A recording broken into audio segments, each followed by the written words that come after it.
Hey, Michelle. Hey, Robert.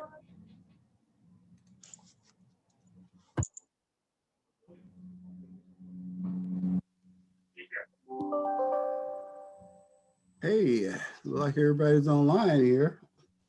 Hi, Robert. Hello. Good afternoon. Hey, Steve.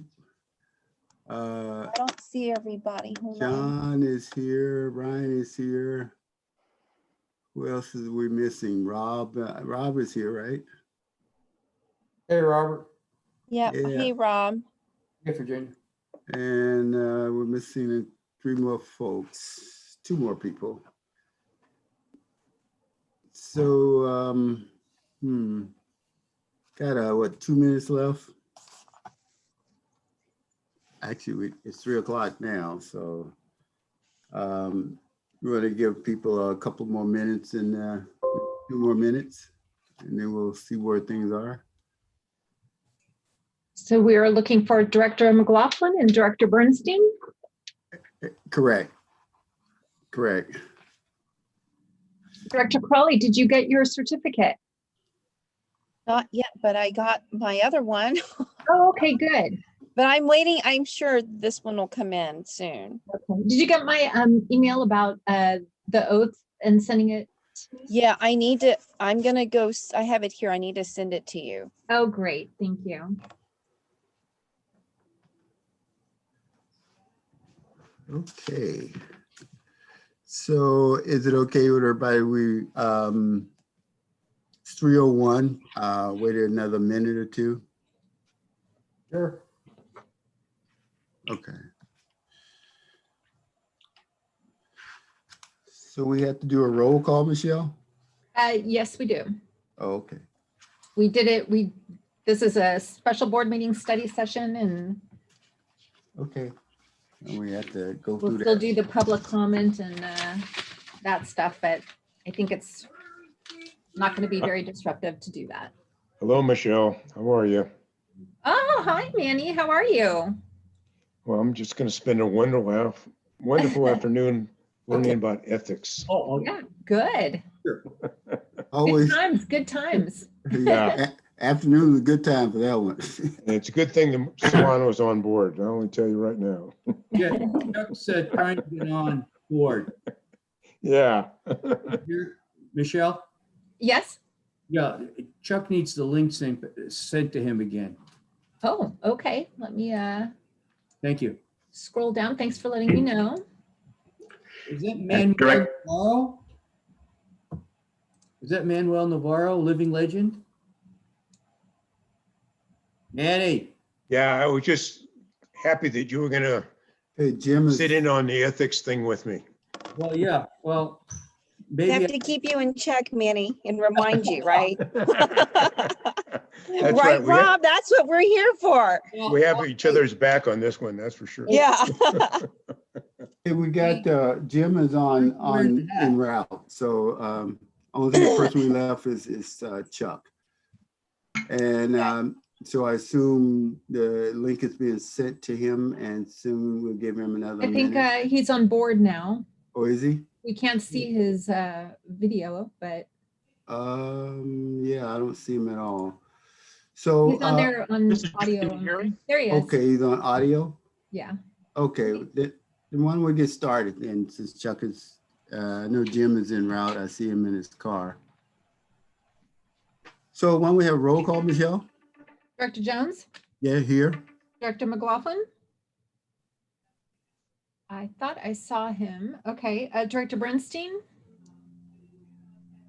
Director Bernstein, can you hear me? Let's see. Let me continue on. I'll come back to him. Director Crawley, Present. Director Solano, here, and let me try Director McLaughlin again. I see his name up on the screen, but okay, let me try Director Bernstein. I'm here. Thank you. Okay, I apologize. I used the packet to get on. I could see people, but I couldn't participate. Yeah, Director McLaughlin, are you there? Oh, he just went away. Okay, well, we have a quorum, so. okay, so why don't we move on? So we have a public comment. Got anybody on to speak, Michelle? Public comment We have- 111? We have no public comment. We have no public comment. Okay. So the item, we only have one item on the special meeting. And so I'm gonna turn it over at this point to Steve. Would you care to cue us up into the intro to Nicole?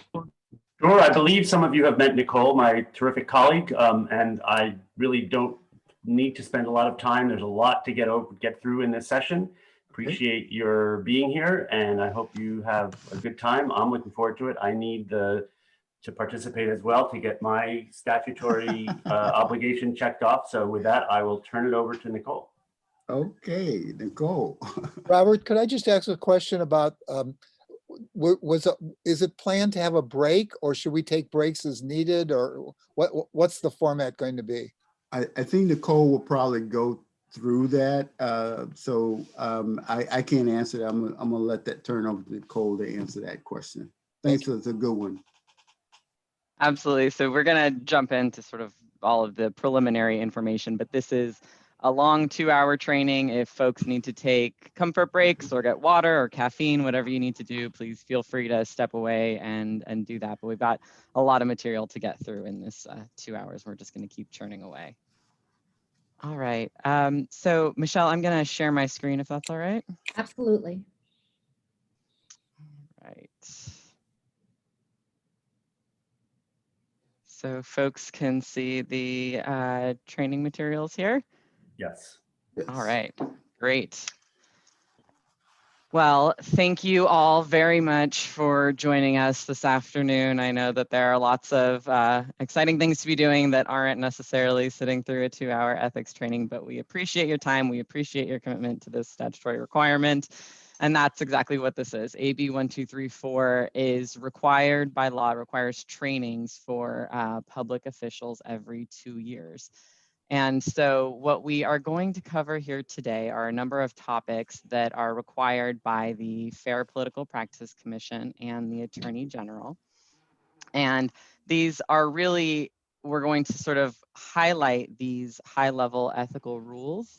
But our real goal here is to discuss with you the tenets of ethical governance. We want to walk through these basic legal rules, but these are really only the starting point. So our overarching objective at the end of this day really is to encourage in each of you a heightened awareness of what ethical conduct means in public service and how we can sort of establish an ethical compass that is oriented and aligns with both what the statutes require, what the law requires, and what your own agency considers to be the ethical boundaries, the boundaries of ethical conduct.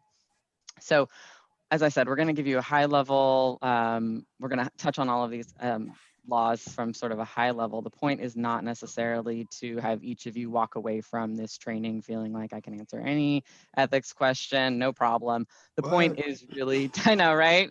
Just time to leave. I thought I signed up for something different. Nope. It's much more complicated than that. So our purpose is really to make sure that you understand where the issues might be, where the pitfalls are, and to ask for help, because these are complicated legal questions in, I think, almost every single case. And so if you know where these pitfalls are, then you can reach out to Steve or I when an issue comes up.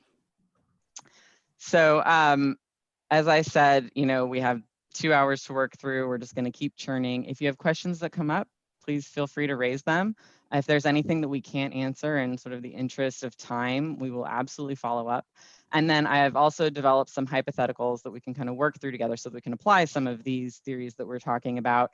And I invite you to participate, jump in and shout out the answer so that I don't need to put anyone on the hot seat and start calling names. All right, so our first topic here is ethics and scandals, and this is just going to be sort of our framing for the discussion. So what are ethics? Ethics comes from the Greek word ethos, which means way of life. And the Ethics Resource Center, which is a nonprofit in DC, considers ethics to be the decisions and choices we make that reflect our values. So ethics are our values manifest in our behavior. And we know this because we all have a sort of ethical compass, ethical orientation. It tells us what's right and wrong, moral, immoral, and what is legal and or what should be legal and what should be illegal. And this ethical compass, it really guides all of our behavior, our public behavior, private behavior, it doesn't matter. It applies across the board. And so it's important to understand, though, that that ethical compass it's a spectrum, really, and folks fall in at sort of different points all along that spectrum. So we use this example, paperclip example. You are in the office when we're all sort of in our offices again and able to be around each other, and you have a bag, and your bag just has personal bills and other papers, and you have a water bottle in there that's crumpling things, and what you really need is a paperclip. And you're in the office and you take a paperclip and you put it on your papers and you go on your way. And there are people who say it's a paperclip, it's de minimis, it's not a big deal. And there are people who say not one paperclip. And so understanding where you fall on that spectrum, what the law says about the issue, and where your colleagues fall on that spectrum is really important to the sort of ethical functioning of the district.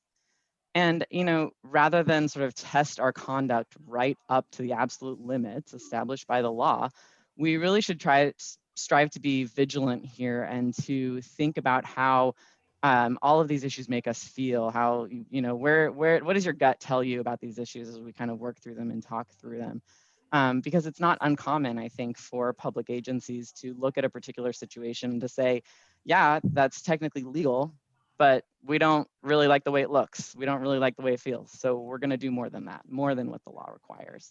Kind of understanding and sort of being aware of that is important too. So we ask you to think about what sets off your ethics alarm. So every agency has an ethical culture, and that ethical culture is generally reflected in ethical or conflict of interest codes or policies. So modern ethicists really start with these building blocks of universal ethical values. And so I want to talk about what these mean in the context of public service, really. So fairness means merit-based decisions and treating people fairly. Loyalty is putting the agency first. Compassion is being flexible where appropriate. This is particularly important in the context of managers. Trustworthiness is being truthful, not doing things that will cause people to question the official's personal interests. Responsibility, efficient use of resources, maintaining confidentiality, and respect, being courteous and listening to stakeholders. And it's just important to know sort of the context that we are working in and the world that we're living in. Scandals in government will always be front page news. I mean, there's literally a TV show about government scandals called Scandal. It's out there, it's popular, people want to pay attention and do pay attention to these issues. And that's important to think about, because when there is a violation of the law or even allegations of violations of the law, it really impacts the credibility of the agency. And that hit on the agency's credibility impacts the ability of the agency to do its work and to do the agency's business and the public's business. And so, I bet we can all kind of think of at least one example of a public agency where, there was at least some allegations of some improper behavior. And if we type that agency into Google, chances are those news stories would start to come up. So these things don't really ever go away. And we just need to sort of keep that in mind in the context of what is really our ultimate goal, which is making sure that we can efficiently and effectively do the agency's business. So as I mentioned, these laws are really the minimum standard. And it's important to kind of also note how these laws came about. They were often developed in sort of a reactionary space. So something happened, there was public outcry, and a law was developed that responded to that particular situation. And the result is that when it comes to sort of ethics laws and conflicts of interest laws, it's not sort of a clear and lovely legal landscape, but really more of like a patchwork quilt. And so you will see areas where things overlap, they appear to maybe not conflict, but at least you'll have two laws that apply to the same set of circumstances. And so I'll try to highlight and call to your attention those areas as we work through them, but it's not a completely intuitive area of the law. It's, I think, often both the problem and the solution are not sort of common sense. And it's also important to know that these laws really touch on not just the technical violation of the law, but also the appearance of impropriety. So it's important to keep that in mind as we're working through that. If something looks bad and appears to be a violation of law, that's often enough. And that goes back to what I was discussing before about the importance of maintaining and protecting the credibility of the agency. So we're going to work through the sources of the laws. We're going to talk about the regulations as well. But it's important to know that the Fair Political Practices Commission is really an entity that in many cases is the agency that is either the enforcement agency or the agency that is issuing the regulations on point. And I'll sort of call those out as we go. All right, so our first topic here is government transparency. The overarching principle here is that the government works for the public and it should be open to the public. So we're going to talk about open meeting laws, public records laws, and then also financial disclosure laws. And when we're looking back and thinking back to those sort of ethical building blocks, ethical values, we're talking here about responsibility and respect. So first, we're going to talk about the Brown Act. We're going to talk about the Brown Act in terms of the base law, but then also the temporary modifications that we are sort of living under now in a COVID-19 world. And so we'll cover both of those, but I mean, this is something that you all, I think, are very familiar with. So the Brown Act governs meetings of local legislative bodies, so boards, commissions, standing committees, including any advisory committee created by formal action of the board. And the Brown Act really requires that all meetings of the legislative body must be open to the public. So the public needs to have an opportunity to both understand what the agency is doing and to weigh in on the agency's business. So this comes in the form of a published notice, published agenda that meets certain timing requirements. So if it is a regular meeting, the requirement is 72 hours in advance. The agenda must be published 72 hours in advance. And if it's a special meeting, it's 24 hours in advance. And then the agenda needs to give a brief description of the matters that the agency is going to be working through, discussing, and acting on. So the members of the public have an opportunity to know whether or not they want to join in. And then additionally, each member of the public or members of the public need to have the opportunity at each meeting to speak, to have sort of a general comment on anything within the agency's jurisdiction, as well as to comment on the specific matters before the board. So in the event that there is a violation of the Brown Act, there is an opportunity to cure and correct, but the penalties could include potentially invalidating the action and in sort of, I think, more limited circumstances, possible misdemeanor charges. And that generally comes up in the context where you have a specific intent to hold something back from the public that you knew needed to be disclosed to the public. So it requires there's sort of a willfulness there. It's not, I think, very easy to sort of stumble into this type of a criminal charge. So the next thing I think that is just kind of last on this particular slide is that as you're working through the public comment portion of any meeting, it's important to note that to the extent you're limiting the time of the public to speak, if someone requires a translator, they get twice as much time. So if everybody gets 3 minutes to speak, someone who needs a translator gets 6 minutes, unless you're doing some simultaneous translation, but that's generally the requirement. So next, we're going to talk about the sort of temporary modifications to the Brown Act. So since the governor declared a state of emergency on March 4th, he's issued 3 executive orders to temporarily modify the requirements of the Brown Act. The modifications of the first executive order were superseded by the second. So I'm going to talk about the second here. So this executive order, it suspends the in-person meeting requirements and certain teleconference and location requirements under the Brown Act. It allows teleconferencing, including video or phone, as the exclusive means of a meeting, so long as you've met the notice requirements and the accessibility requirements. And it's important to note that this order doesn't have a specific expiration date, but really it applies so long as state and local public health officials have imposed or recommended social distancing measures. And then lastly, the order really urges agencies to adhere to the Brown Act to the best of their ability. So kind of balancing the existing law under the Brown Act as well as sort of these overlying really critical safety measures. So you may all recall that under the Brown Act generally, there are certain teleconference requirements. So for example, if you're calling into a meeting, you need to have the agenda posted at your location. Members of the public need to be able to weigh in from or speak from that specific teleconference location. All of those are suspended during this period.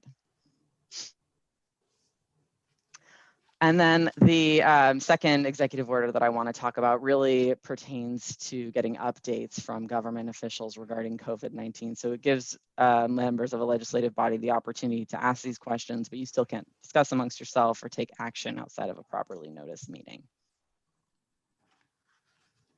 So the sort of virtual meeting space that we're living in now has some new requirements. So all agendas must have the address of the meeting, but in this case, that's going to be a web link or call-in information. There are generally multiple ways for members of the public to comment on any of these formats. So it's important that the agency is clear about the method that it has selected for members of the public to engage so that members of the public can plan ahead. So if they know that you need to submit all of your public comments, in the chat box, that they're sort of prepared to do that, as opposed to maybe using a raise hand feature and speaking during the meeting. So it's important to make that clear so that members of the public are prepared. It is also just important to think about, and I think, Michelle does this really well, certainly, but it's important to think about the fact that this is a really kind of complicated and new area, and it's not uncommon for things to go a little sideways. And so being prepared to mute attendees, use different call-in lines, kind of be flexible to technological issues as they arise. That's critical to really making sure that these meetings go as well as you can. And I think that, at least in my experience for many of our clients, they've done an awesome job at this in the months that we've sort of been chipping away at it. And the last point I think here is a really important one. All votes need to be by roll call. Important to keep track of that. All right, so there are a few closed session exceptions to the public meeting requirements of the Brown Act. Real property, you can discuss the price and terms of payment only. There was a legislative effort to delete the of payment part of price and terms of payment to offer a bit more flexibility, but that effort failed. So price and terms of payment only. Pending litigation, certain personnel matters, threats to public security and labor negotiations. And then the key here is that there's a duty of confidentiality. So materials that are distributed in closed session, communications that are had in closed session, those all need to remain private and confidential. Could I ask a question about the confidential? Mm-hmm. I was curious if, for example, there were a personnel matter, and this is hypothetical, but you learned of, say, a criminal act on the part of an employee. Would a director, and I know there are other people on the call, on the broadcast here, but would a director have a duty to retain the confidentiality of that information, or would the director have a duty to report that information?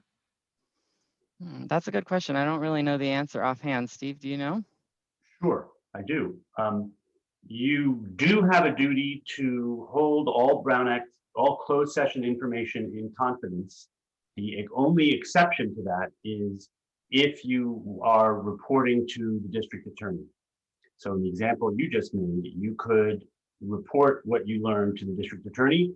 I don't think you'd have necessarily a duty to do that any more than anyone has a duty to report crimes that they see. But you are allowed to report to the DA information that otherwise would be confidential in a closed session. Let me just expand the question one more time, a slight bit. We get something from our auditor that requires us to respond if we know about any fraud or any misdeeds and things like that. And we're also warned that we need to respond truthfully to that. Do you know about that issue? So understanding that there is a mandatory curriculum that Nicole's got to get through, and also it sounds like there's a specific factual scenario on your mind, Director Bernstein, and maybe we should get back to you and try and address that offline, because I'm not sure I'm understanding the general nature of your question. Okay. But the answer is the same. If you learn something in closed session, you may not disclose it, period.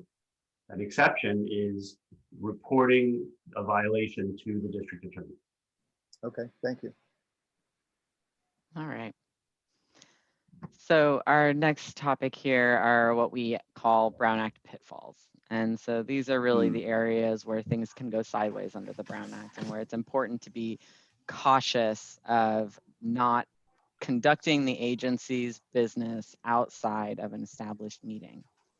And so it's important to sort of think about this issue both from the specific technical violations perspective, but also from the perspective of what it looks like and the appearance of a violation. So if you have, for example, a quorum of the board walking out of a meeting, continuing to, so when we can all sort of meet in person again, continuing to chat amongst each other, that can give the appearance that you have a quorum of the board talking about the agency's business as you're leaving a meeting, even if, you know, maybe you're just checking in with each other about your family and other sort of personal things. And that's a fine line, because obviously having good relationships with your board members and having sort of friendly relationships with your board members is important to the successful sort of functioning of the board. But it is just important to keep front of mind what that type of thing might look like to a member of the public watching from the outside, and how that might potentially hurt the credibility of the agency. So there are a few exceptions to this idea that a quorum of the board can't meet and discuss the agency's business outside of a notice meeting. So that's the conference exception. So you can attend a conference that is on matters within sort of the subject matter of the agency. And the sort of exception to the exception is that you can't sort of sit off to the side and discuss or act on the agency's business amongst each other. And then the other thing to be mindful of is improper use of ad hoc committees. So this concept of an ad hoc committee, a temporary advisory committee made up of less than a quorum of the board, isn't subject to the Brown Act. But if you have something labeled as an ad hoc committee that is really a standing committee, or that doesn't sort of function within that definition, that would be improper and could potentially be a violation of the Brown Act. Also important here is this concept of serial conversation. So the circumstances here are where you have one member of the board speaking to another on kind of individual contacts, one-on-one basis on the same subject matter until you reach a quorum of the board. There's a few ways in which this can come up. The daisy chain. So one director speaks to another until you reach a quorum of the board about the same subject matter. Or hub and spoke, where you have a hub who speaks to a quorum of the board about the same subject matter.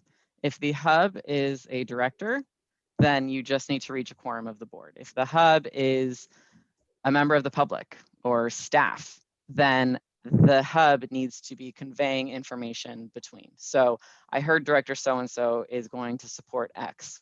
What do you think about it?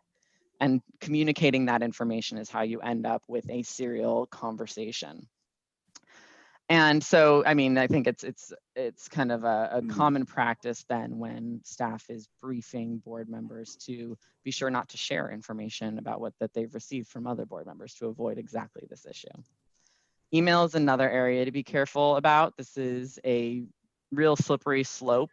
I think these electronic communications can very quickly transform into serial conversations and potentially violate the Brown Act. So emailing multiple board members, even sort of being cautious about the risk of reply all. That's what I mean by a slippery slope. It's just this, when it comes to email, it's very easy to sort of end up having a discussion amongst the quorum of the board without necessarily intending to.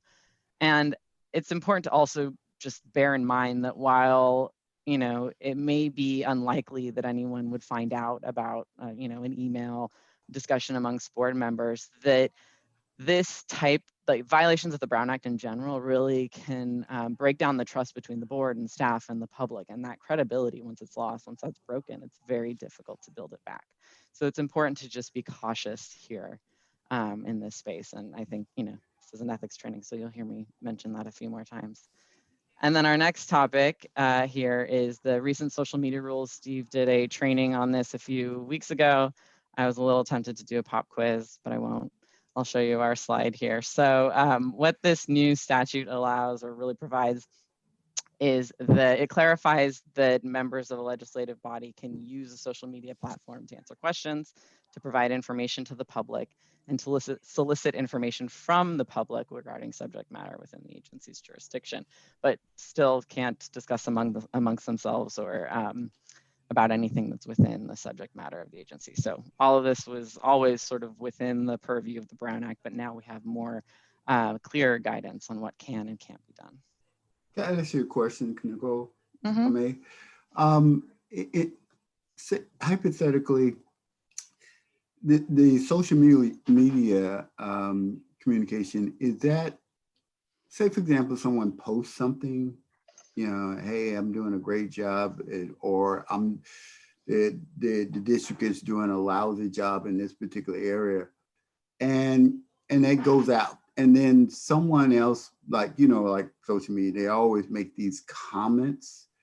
Are you saying that long as it's not another board member responding to that particular notification, it could be someone else in the community may respond to it, or someone Mhm. in Timbuktu respond to it, that's okay. But as long as the board member is not themselves responding to it, that would be a violation at that point. Right. So if I'm understanding your question correctly, so if a board member posts something, you're asking who can respond. Members of the Yes. public can certainly respond, and that's that solicit information from the public, right? So I think we're doing an awesome job with this, and a member of the public responds, totally agree, this is great for our community. Getting that information from the public, that's permitted in this context. But if another board member responds and says, actually, I have a real issue with X, Y, or Z, now you're starting a discussion. And, Mhm. you know, these areas, even with this additional guidance on social media, it's really important to understand that this is still kind of a slippery slope area, right? You're talking about, you end up with all sorts of comments, which means you have to go all the way down the comment chain to make Right. sure that, you know, someone isn't running afoul or accidentally sort of finding themselves in a bad spot. So it's important to just be careful in this space, is I think Okay. the big takeaway here. Okay, thank you. Mm-hmm. I just want to follow up to make sure I'm clear on this. The word cannot discuss business of a specific nature, but the thing that Robert was just referring to were more about feelings or opinions. It wasn't really business, like a particular resolution that's going to be voted on or something of that sort. Is there a difference between commenting on feelings and commenting on actual proposals and so forth? Well, I mean, I don't know of a difference on that particular point under the law, but I think the important thing to think about and the important thing to remember when you're talking about the Brown Act is that it's very broadly interpreted and the exceptions are narrow. So it's important to keep that in mind whenever you're trying to think whether or not you might fit into an exception to it. The overarching principle, the broader principle here, is that we need to make sure that we are keeping discussions of the agency's business in a properly noticed public forum.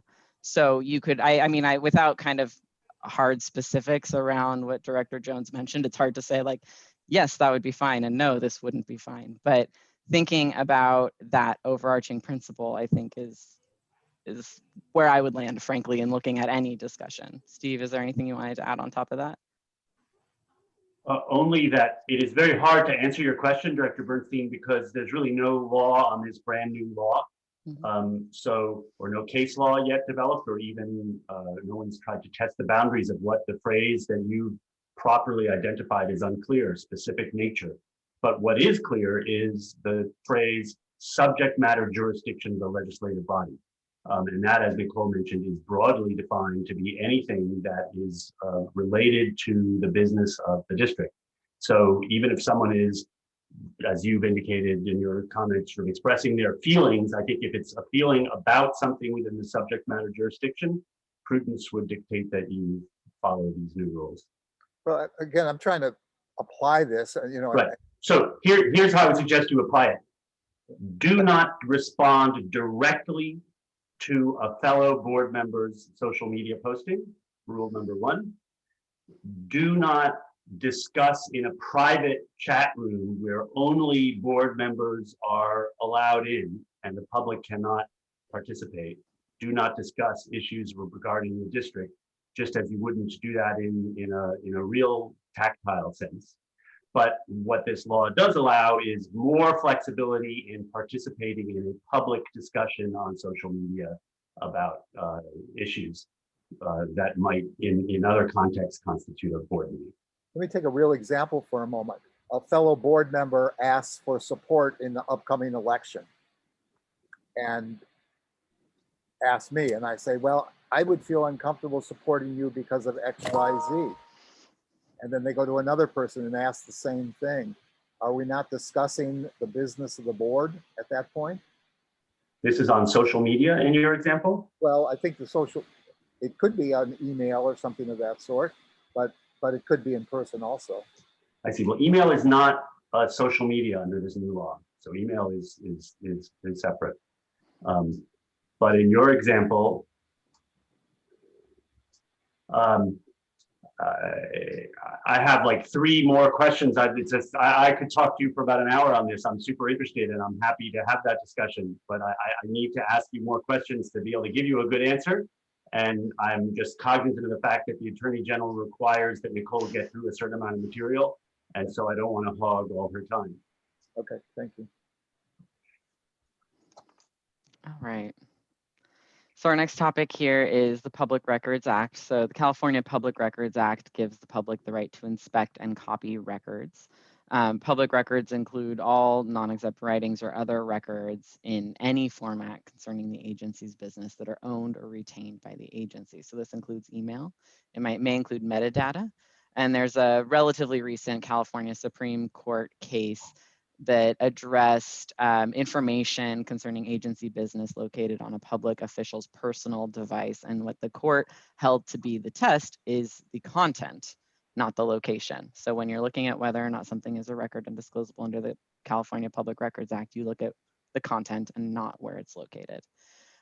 Certain types of records are exempt from disclosure. So personnel files, trade secrets, records that are sort of subject to the agency's or part of the agency's deliberative process, privileged documents, and then records that fall into a general, what we call catch-all exemption, which applies when the agency's interest in non-disclosure substantially outweighs the public's interest in disclosure.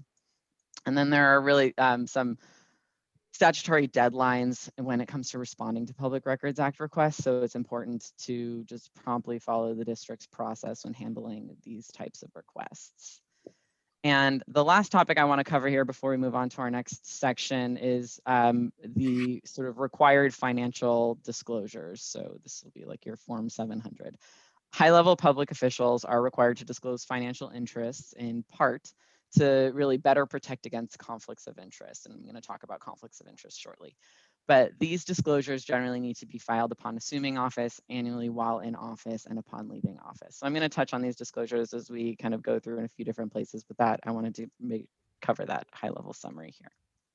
Can I ask a quick question? I didn't know that we were going into, well, I kind of knew we were going into this section, but I wanted to ask something about the Brown Act. Mm-hmm. And I know it's kind of, and it was under the exception part. And one of the exceptions, when we go into closed sessions, is there any rule or ruling about how elected officials should conduct themselves in a virtual room during a closed session? In other words,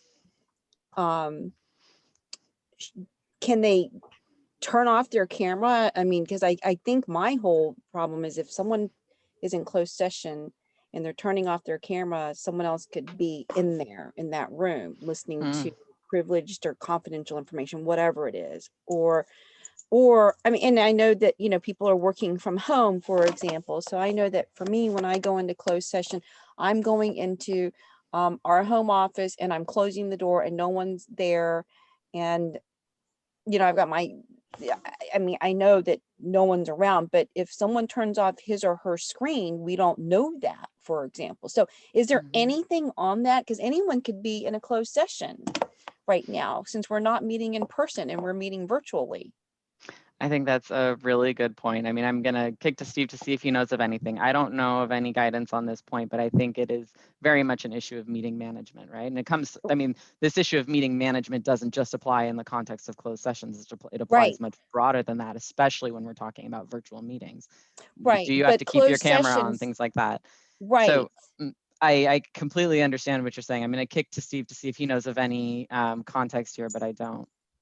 So I don't think there's been any specific law made or guidance on this point, but I just would call to your attention Nicole's first comment, and this is why the Brown Act is part of a conversation about ethics, because ethics is different from the law, and everybody's ethical obligation in closed session is to follow the confidentiality requirements and not to turn off their screen so that the reporter from the New York Times can join in the closed session. So Right. it's just one's own ethics that are at play here in closed session discussions in general. Just like you couldn't in a closed session, you know, you're hoping that someone's not having their ear to the door or sliding a microphone under the door to eavesdrop on your closed session. It's a part of our ethical Yeah. obligation as public officials to keep closed session information in confidence. And you can see how, especially in this context, when we're talking about kind of the credibility of the agency, right? Right. Being sure that in this space where we're doing virtual meetings, where we are doing the public's business in a public forum, but also in not a public forum, because we're all working from our homes and sitting in these private spaces, being sure to demonstrate as clearly as we can that the behavior and the conduct of the agency and of its elected officials and public officials is on the up and up, I think is very important. And Yeah, that no, it just I goes back to understand. that point. Yeah, and I appreciate that. I mean, it is about Mhm. ethics and, you know, your moral compass, whatever you want to call it. But I was just wondering if y'all had heard about anything or any complaints or anything that's coming down the pipeline about, you know, I think- guidance or rulings or whatever. But it sounds like there hasn't been anything like that. Okay, But- thank you. I have a follow-up to that, if I may. I think Virginia has a good point because you know, who knows when the camera goes off, and if it's in a closed session, who's authorized to be there besides the board member? Is that Nicole? Since I think I heard that there has not been any testing of the law or testing of the ruling around this particular area. If there hasn't been that precedent set at this point in time, I guess I'm wondering if it then becomes one of a board, I won't say policy could be, or if it's a board at standards that needs to Good question. be brought up and brought forth to the whole board around closed session matters. Because even if a person got the camera on, you really out of sight, out of mind kind of thing take place. But at least I think really to get at Virginia's question is really kind of, if we can see within a certain parameters, we at least know that's covered. But beyond that point, we won't know. But as a board policy or procedural, if we try to focus on that, maybe. Right. I So, think- Robert, are you saying that if a board decided to put together a policy for their board policies and procedures requiring, for example, the cameras to be turned on during a closed session, or is that what you're asking? That can we do that? Well, yeah, I think that's going Yeah, down that's a that great road. question. So that's actually exactly what I meant when I said meeting management. I think that there are, I mean, I know of agencies, our clients, who say everybody has to have your camera on. And that's part of what they've sort of determined as their rules. And if you think about it, obviously each board could develop its own rules that governs all sorts of things. And in this context, certainly could include something like, whether or not you need to keep your camera on. And I think even to sort of push this a little bit outside of the closed session context, just to kind of think about how else this might apply. And we'll talk about later about due process, constitutional due process. What if you have an agency that's sitting and hearing a zoning permit modification request, right? And people are turning off their cameras. How do you know that you have those public officials really listening and giving this person an opportunity to be heard? That kind of thing. It comes up in a lot of different contexts. So I think that's exactly the point, meeting management, trying to sort of do what you can to make sure that that you can confidently say that your board is comfortable with the standards that you set for yourselves and for the conduct of meetings. I mean, these laws, the requirements apply regardless. Right, confidentiality requirements apply regardless. Due Right. process concerns are applicable regardless of whether or not we're in a virtual context. So it's worth just kind of thinking about. But I don't know of any, I mean, we've only been in this world really since March, right? So hasn't been a lot of time to test it. It's a temporary modification. I think we've seen sort of anecdotally greater public engagement in meetings yes. since the modifications to the Brown Act. So maybe some of these modifications stick around in future, and we'll have more time to establish case law and precedent around these issues. But at least right now, we just haven't, as far as I know. But if we want, let's say we wanted to add this to our board policies and procedures, and I'm not saying we are, but if we wanted to, could we do that? I don't see any reason why we couldn't, Steve. Okay. Did you want to say anything different? No, of course. And even Okay. absent of formal policy, Yeah. I think it's probably a good idea at the beginning of every closed session. Hey, gang, we're all in this. We're going to send our pets and family out of the room, right? I think that's a good idea. Thank you. Thanks, Mhm. Nicole. Of course. Yeah, great, thank you. All right, so our next topic here covers conflicts of interest. So there are really two main bodies of law when it comes to conflicts of interest. There is Government Code Section 1090, which prohibits public officials from engaging in self-dealing in the making of contracts. And then there's the Political Reform Act, which establishes rules for when a public official is disqualified from participating in a government decision due to their financial interests. And then, I mean, that's one part of the Political Reform Act. It also requires public officials to report their financial interests on an annual basis, the financial disclosures that we were talking about, and a number of other things. So these laws are really designed to ensure that public officials perform their duties in an impartial manner and that they don't benefit financially from their positions. And it's important to know that this is an area where it's not just the technical violations that matter, but the appearance of impropriety is enough. And so as we're kind of working through this, we're going to talk about public contracts, government decisions, campaign contributions, and then also bribery. So our first area here is Government Code Section 1090. It's important to note that this applies both to directors and to district employees.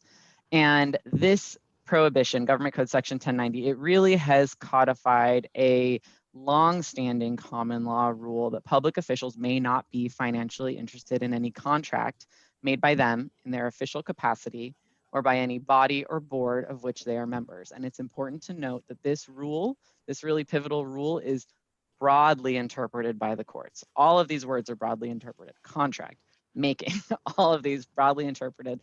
And that's just kind of our initial starting point. Important to keep that in mind. There are numerous statutory exceptions that we're going to talk about.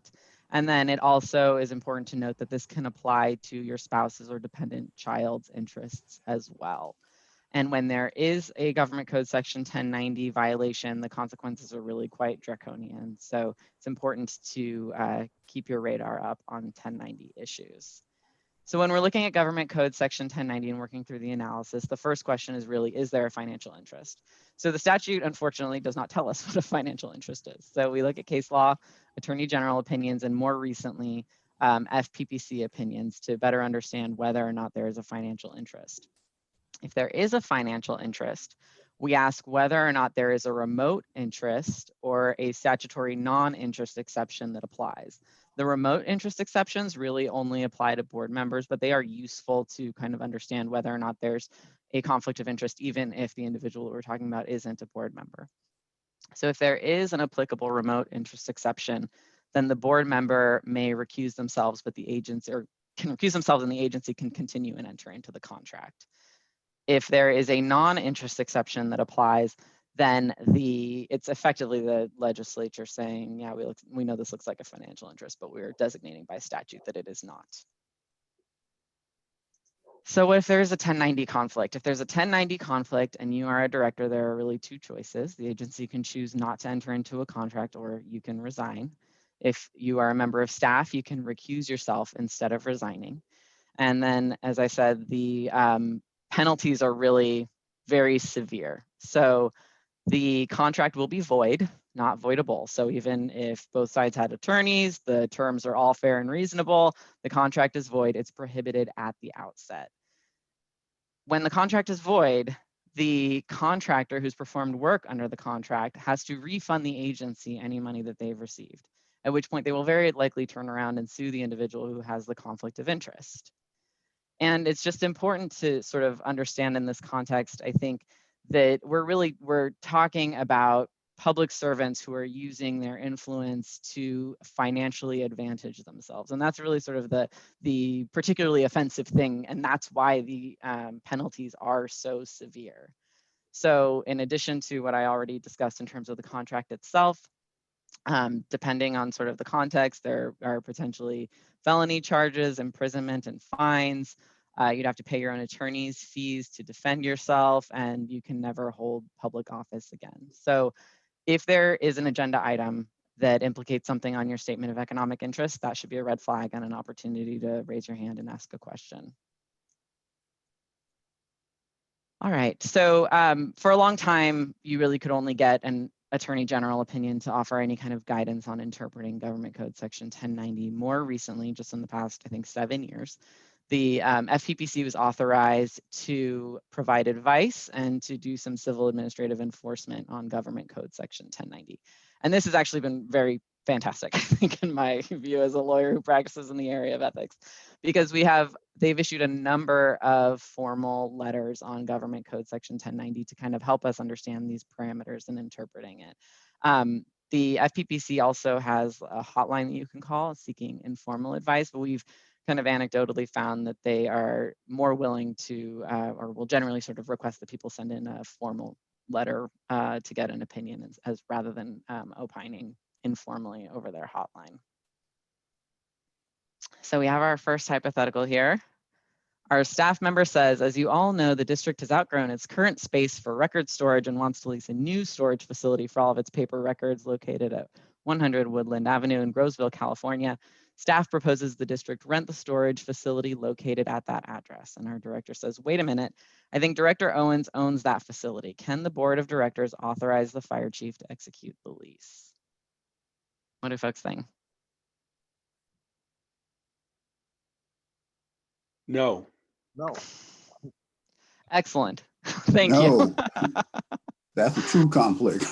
Thank you. All right, no. Government Code Section 1090 prohibits public officials from participating in the making of contracts. Here, the lease is a contract in which they have a financial interest. There is no remote interest exception or non-interest exception that applies. So 1090 prohibits this contract from being made in the first instance. Excellent. Thank you.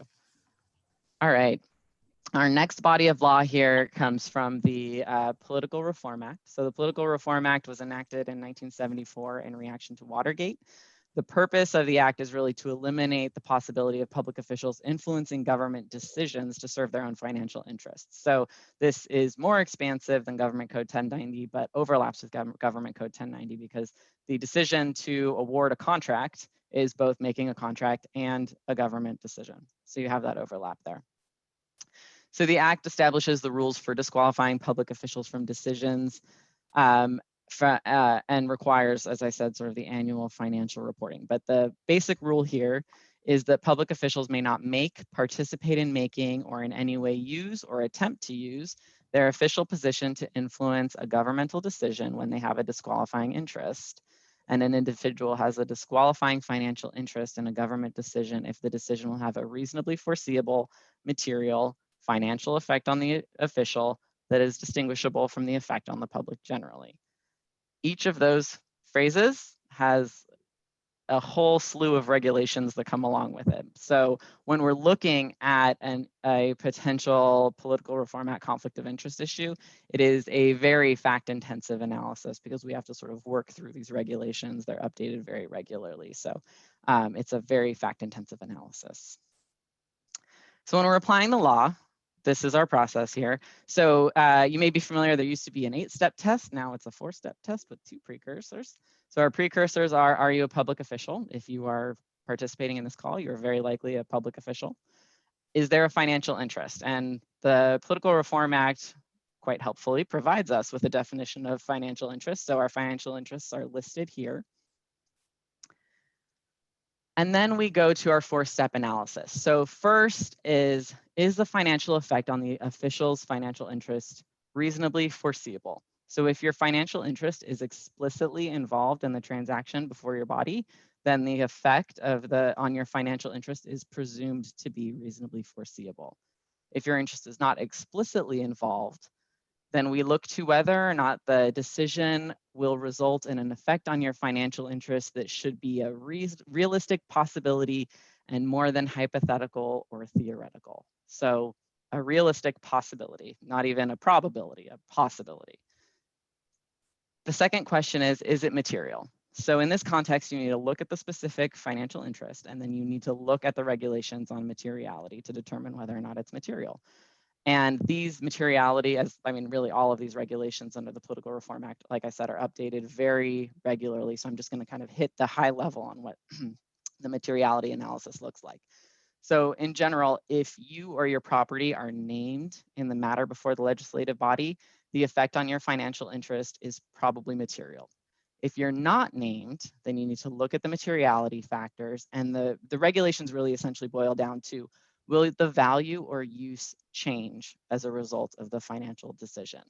But as I said, it's important to think about the specific regs and to make sure that you're looking at the right standard. So I'll talk about this a little bit more in a minute, but you all may be familiar with the old 500-foot rule when it comes to real property. That rule has now changed, and there's 3 buckets of, I guess, feet from your property that you need to consider when you're looking at the materiality standard.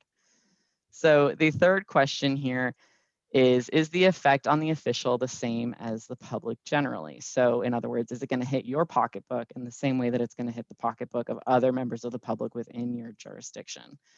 And so the example would be, if the board approves a fire prevention fee schedule, then that's going to impact directors in the same way that it would impact members of the public. It's consistent. If you were on a water board and you were approving a rate increase, that's going to hit you in the same way that it hits other members of the public generally. The fourth question is the official participating in making, or using his or her position to influence the government decision from which the financial effect results? And this is really broadly interpreted. It's everything from sort of formal action making the decision to sort of a wink, wink, nod, nod, trying to influence your fellow board members. So similar to Government Code Section 1090, the Political Reform Act is broadly interpreted, and it's just important to be mindful of that as we're working through. So what if there is a Political Reform Act conflict? If you're a member of staff, you should report it and not participate, recuse yourself from involvement in the decision. If you are a director, you need to report it in open session, leave the room, not participate, not discuss, not vote. And it's important to note that the regulations have recently been refined a bit. So if you are participating in a meeting and you leave the meeting before the matter is considered, you need to declare your financial interest when you leave the meeting. If you only join the meeting for the first time after the matter in which you're interested has been considered, you need to disclose your interest immediately upon entering the meeting. Additionally, there are sort of penalties, fines trending upwards, $30,000 to $50,000. We've noticed sort of a heightened focus from the FPPC on, I guess, what you might think of as big fish. So that's been sort of their attention of late. Additionally, attorney's fees, depending on the facts, possibly misdemeanor or invalidation of the decision. It's also important to note that, as I mentioned, the FPPC has this informal hotline, which is a great resource because they might not answer your question specifically and say, yes, thumbs up, you're good to go. But they might say, you know what, this sounds a lot like this particular opinion. Why don't you go take a look at it? Or this regulation, why don't you look at that? And help sort of guide you to what might be an answer. All right. So our next hypothetical. As you all know, the district has outgrown its current space for record storage and wants to lease a new storage facility at it for all of its paper records located at 100 Woodland Avenue in Grovesville, California. Staff proposes the district rent the storage facility located at that address. And our director says, wait a minute, I think the CFO owns that building. Can the board of directors authorize the fire chief to execute the lease? What do folks think?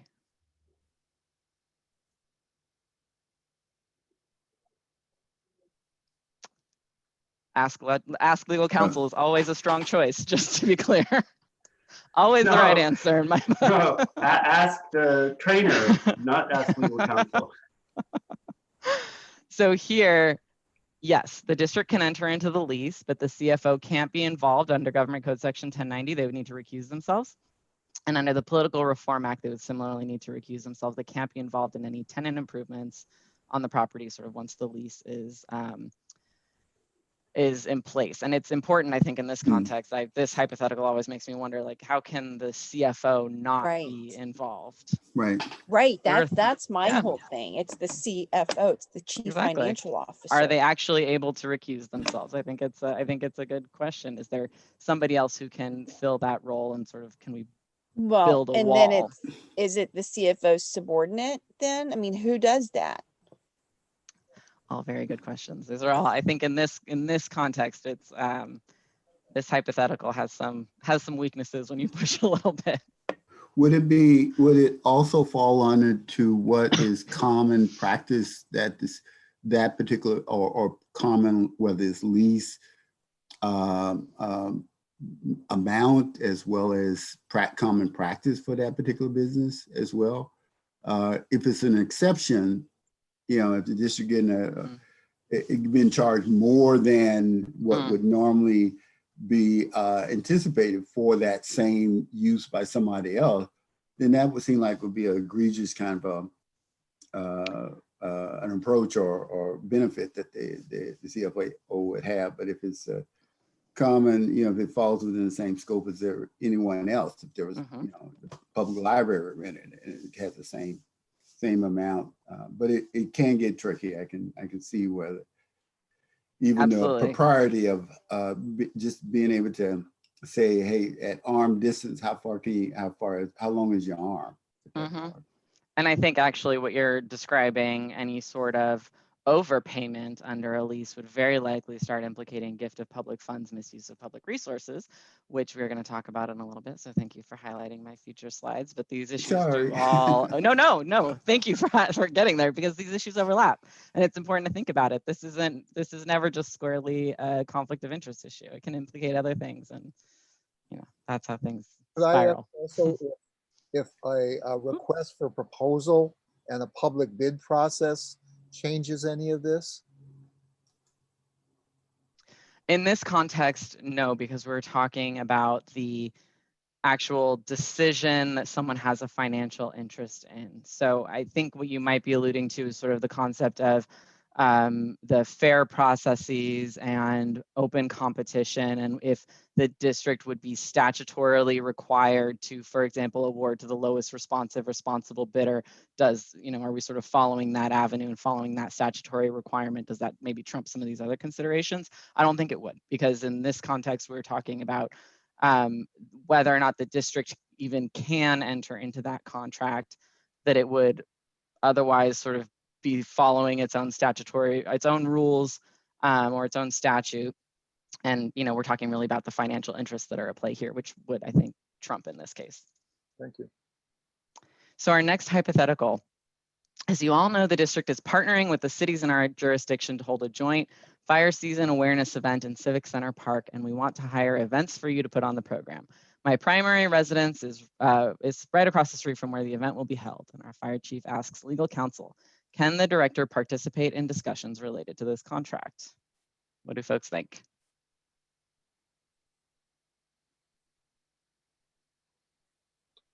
I don't think a temporary matter would be relevant to any sort of conflict.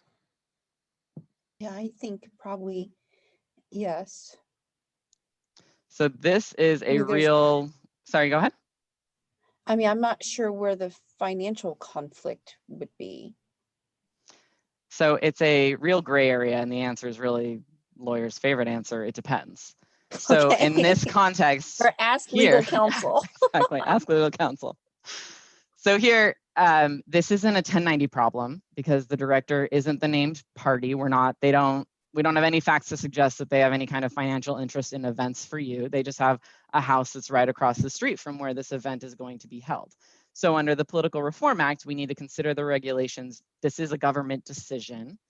and we need to consider whether or not there's going to be any kind of a financial effect on their property. So as I said, we had the old 500-foot rule when you're talking about materiality, the materiality standard in real property. Now we have a new rule which has sort of sets out 3 different thresholds. So if your property is located 500 feet or less from the sort of property at issue as part of the government decision, there's a presumption that the financial effect is material. If your property is located more than 500 feet, there's a presumption that the financial effect of the decision is not material.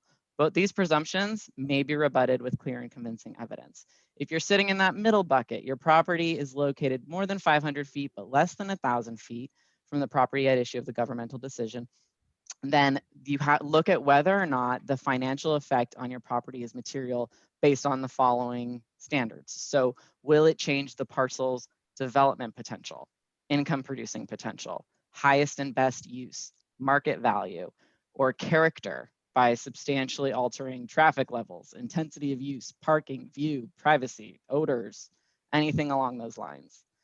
So in this context, it's hard to imagine that a single sort of fire season awareness event is going to rise to that level that it would change the character of your property. But if this were, a blockbuster event and celebrities from across California want to come to our fire season awareness event, and it's being held multiple times over the course of a month, and we're now repeating it annually, then maybe. So it's just a matter of sort of applying these regulations and these standards to determine whether or not at play. Here, probably not, but it's a fact-intensive analysis is the takeaway. So our next topic here is conflicts of interest in campaign contributions. So pay to play, buying access to decision makers under the statute known as the Levine Act, which provides that no officer may accept, solicit, or direct $250 or more from a party while a proceeding is pending, or for 3 months after a final decision if the officer knows or has reason to know that the participant has a financial interest in the proceeding, or participate in or influence a decision if the financially interested party has contributed $250 or more within the past 12 months. And then officers need to disclose those interests. So this doesn't prohibit the agency from entering into a contract, but it does require you to disclose that conflict or that contribution rather. And it covers contributions to campaigns on behalf of committees, officers, all sorts of things. And when we're talking about a proceeding, we are talking about a business, professional, trade, land use, license or permit, entitlements for use, non-exempt contracts, and franchises. And I think the exemptions are really where the sort of meat is of this statute in terms of my understanding of it, and hopefully it clarifies it for you all as well. So you're not subject to the Levine Act that if you are making a decision, if you're sitting on a board with directly elected members, like the fire district, you wouldn't be subject to the Levine Act. If you are elected to the city council, and from your city council position, you are appointed to another board. When you are sitting on your appointed board, then you are subject to the requirements of the Levine Act. And this is really, if you think about it, there are a whole slew sort of sunshine laws and campaign reporting requirements that are really beyond the scope of this training that cover directly elected individuals and potential conflicts related to contributions. This is meant to capture sort of a little bit of a gap where you are directly elected, but you're sitting on an appointed board. So it's meant to kind of cover and overlap that potential opportunity to buy access to a decision maker. Additionally, the sort of next exception is competitively bid contracts, and that's because you will be statutorily required to award the contract to the lowest responsive and responsible bidder. And so there isn't the same opportunity to influence the decision. And then contracts for labor or personal employment. And I think it's just important to know in this context that, the appearance of buying access to a decision maker can be really problematic. So we've had instances where the campaign contributions were legal. The individual didn't actually have anything at stake in the matter before the board. The campaign contributions were returned and still the story ran in the newspaper. So being aware of just the implications, the appearance in this context is, I know, sort of broken record on the appearances issue, but it's important. Does this mean then that a contribution from a labor union is okay because it only relates to employment and so forth? No, no, the exception for employment is contracts related to labor and employment. So when you're talking about the type of proceeding at issue, that's what that exception applies to, not the source of the campaign contribution. So does this mean that somebody could not accept a contribution from a labor union? It's not about accepting or not accepting. It's about disclosing when when you've received a contribution in excess of the threshold within the statutorily required time periods, you would have to report those conflicts before the agency could move forward with a decision on that particular proceeding. Are you talking about before during a campaign season, Chuck, or after the season is over with and for whatever reason, some entity want to give you some money to do something? Or does it matter? Either way, I just It wondered, doesn't matter. I was trying to understand what this meant in practical terms for say, a union that was involved with the district. So in this case, because the district is directly elected, you really don't have to worry about the Levine Act. There are, as I said, other campaign contribution laws that are not within the scope of this training that would apply, or that would likely apply. This is really meant to target, like I said, the sort of small scope where if the fire district were an appointed board, then you would need to worry about campaign contributions you've received in your position as an elected official on another entity's board. Thank you. Mm-hmm. All right. Future employment. So you can also have a conflict of interest in future employment. Public officials cannot participate in decisions involving future employers under the Political Reform Act. And this applies to all public officials, including public employees, not just elected officials or officials sitting on the legislative body. So the key question here really is, how far into the process are you? There has to be a mutual exchange of interest in order for this requirement to really be triggered. So if someone has, connected with you on LinkedIn, that's not enough. But if you've had an interview, if you have an offer, then that likely is enough to trigger this requirement. And so in that case, you wouldn't be able to participate in a decision that will have a material financial effect on that prospective employer. Additionally, there is a revolving door prohibition, which basically provides that public officials can't represent clients or employers before an agency the official formerly worked at for 1 year. And this applies to elected officials as well as to district executives. And it's just important to the context here is really you have strong relationships based on your role or your former role with that agency. So it would be improper to leverage any of those relationships for the benefit of your clients or employers. I think it's also important to note that this rule applies to individuals acting as independent consultants for a local agency. I think quite reasonably, there isn't the same sort of tension there where you have, sort of the public on both sides of the equation. And I think Legislative Council has acknowledged that, but nevertheless, it's important to note it's broad. Nicole, when you mentioned that, if you go back just a second, there was Sure. one bullet point up at the top. It said, how far into the process are you? Mm-hmm. What do you mean by that? How far is that? How many conversations you're gonna had, or right? What? So it's this question of whether or not there has been a mutual exchange of interest between the public employee or the public official and the prospective employer. That's what we're trying to achieve. If you have that mutual exchange of interest, then this prohibition is triggered. So that's why I was saying, if someone has connected with you on LinkedIn, that's not really enough. But if you have an offer, like an actual job offer coming, then that is enough, and you have that mutual exchange of interest. So there's plenty between that's gray, and the regulations kind of go into some detail on what's included and what's not included. So it would be fact intensive, this analysis, but that's what that's trying to get at, that mutual exchange of interest. Okay. Mm-hmm. Thank you. Mm-hmm. So bribery.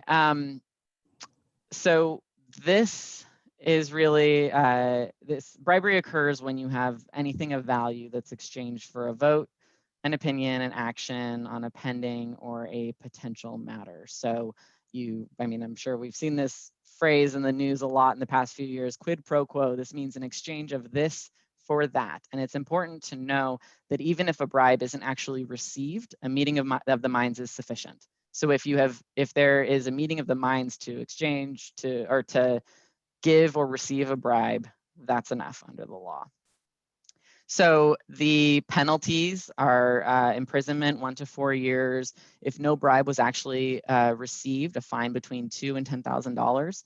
If the bribe was actually received, then double the amount received or up to $10,000, whichever is greater. Plus, you're required to forfeit office. You'll be forever disqualified from holding office, employment, appointment within the state going forward. So the penalties here are severe. And the federal side of this are known as the federal honest services laws. So these deal with bribery, kickbacks, nepotism, perjury, concealing information, obstruction of justice, where you have used interstate communication.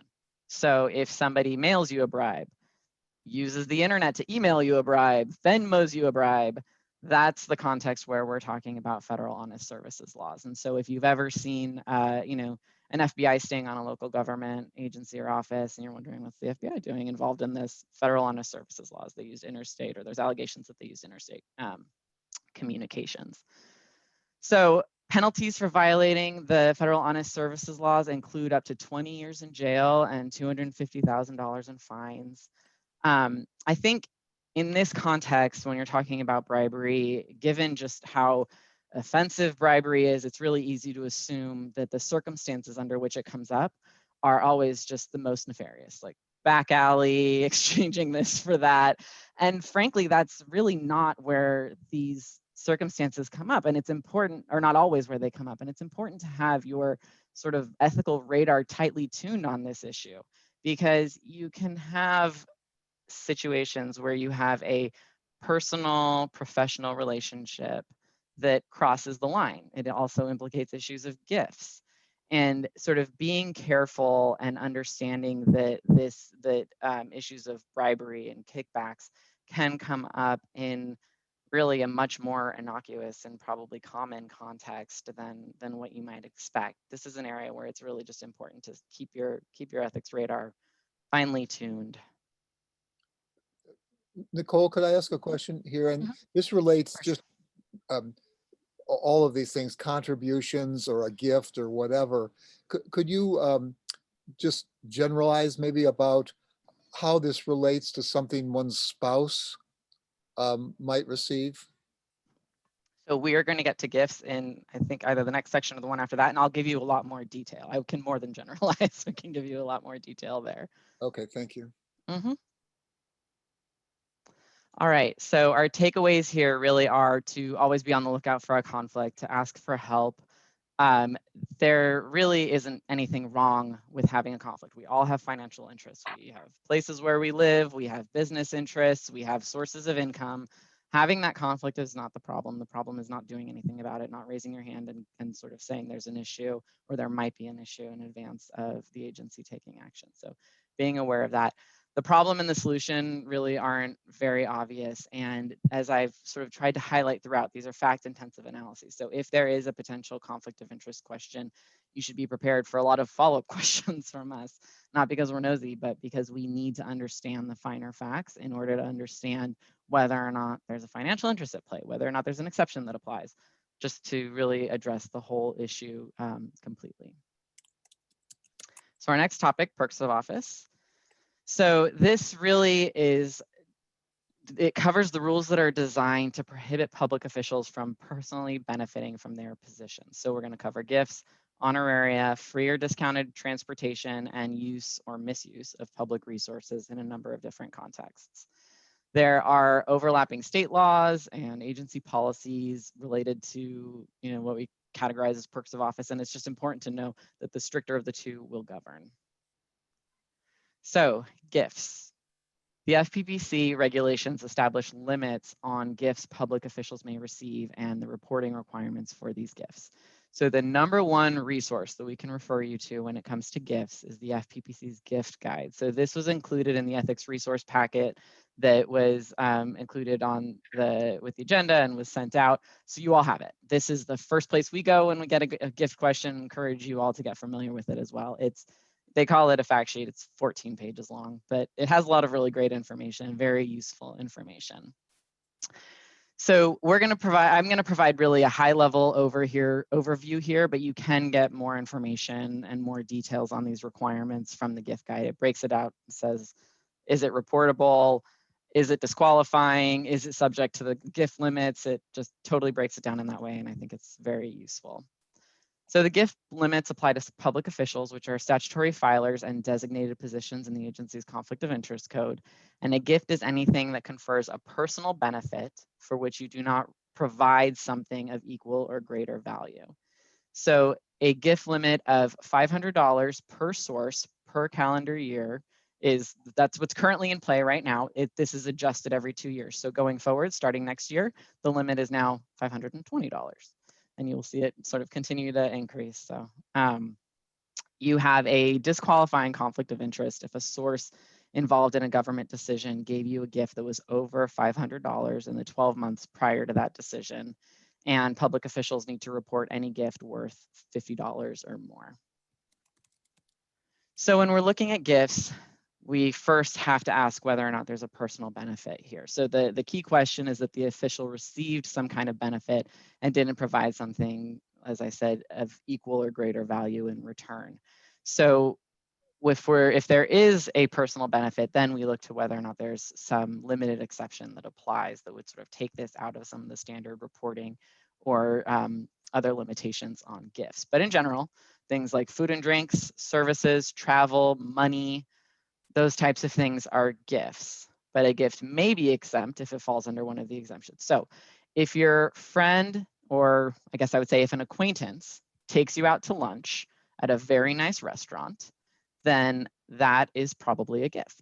But if you and that same acquaintance have a regular lunch where you each take turns paying the tab, and over the course of the year, you've approximately paid half of the total value, and no one of these sort of exceeds the limit, then this is a reciprocal exchange, and you wouldn't need to report that gift. So we've listed a few of these exemptions here. As I said, the gift guide kind of breaks down what these mean and kind of gives you some guidance on how to apply them. So you also need to think about who the gift is from. So for family members or long-term close personal friends, that would not be a gift. The idea here is that you're getting that gift because that person cares about you as a person, not because of your role on the agency, on the district's board. And so that's kind of the important distinction here. A gift is likely subject to the limits and reportable if the source is related to your official position, such as a vendor, unless some kind of special rule applies. So that's high level. That's the important thing to keep in mind, that if you're getting this gift because of your position or the individual is related to the district or to the district's business, then it's quite possible that it would be subject to the gift limits and the gift would be reportable. If the source of the gift is a lobbyist, or they have a matter pending before the district, there's a $10 gift limit. So it's even less than the $50 limit, just important to keep that in mind. So the next question, and I think Director Bernstein, this might have been your question, but who's the gift to? There are instances where gifts to your family members will be gifts to you. So, egregious example, someone pays your child's college tuition and you were going to pay that tuition. That's very likely a gift to you unless that individual has some pre-existing relationship with your child such that them paying that tuition, sort of makes sense and isn't in any way related to your official position. But it's fact specific, but there are definitely contexts where a gift to your spouse or a gift to your child may be a gift to you. Additionally, you need to think about gifts received at an event. There are some exemptions and the valuation can change depending on the nature of the event. So for example, if you go to a wedding and everybody gets a favor at the end of the night, that's not a gift. If everybody gets a small bag of M&Ms and you get 5 cases of wine, then that's a different story. So understanding these are not black and white, these are always fact specific, but keeping sort of tuned to what the high level rules are. Additionally, you can have, there's an exception for events in someone's home, gifts of hospitality. So food, drink, and some occasional lodging aren't gifts when the host or the host's family member is present. So this is like if you're going to someone's house for a barbecue, and sort of the neighbors are there, and that's the context, and it's not related to your official position or anything like that. If if someone says, go use my vacation house in Aspen, we're going to be at my other vacation house in Miami, that would be a gift. Conferences. So in the context of conferences, free or reduced travel for informational conferences that assist the official in performing his or her duties are okay. Those aren't gifts.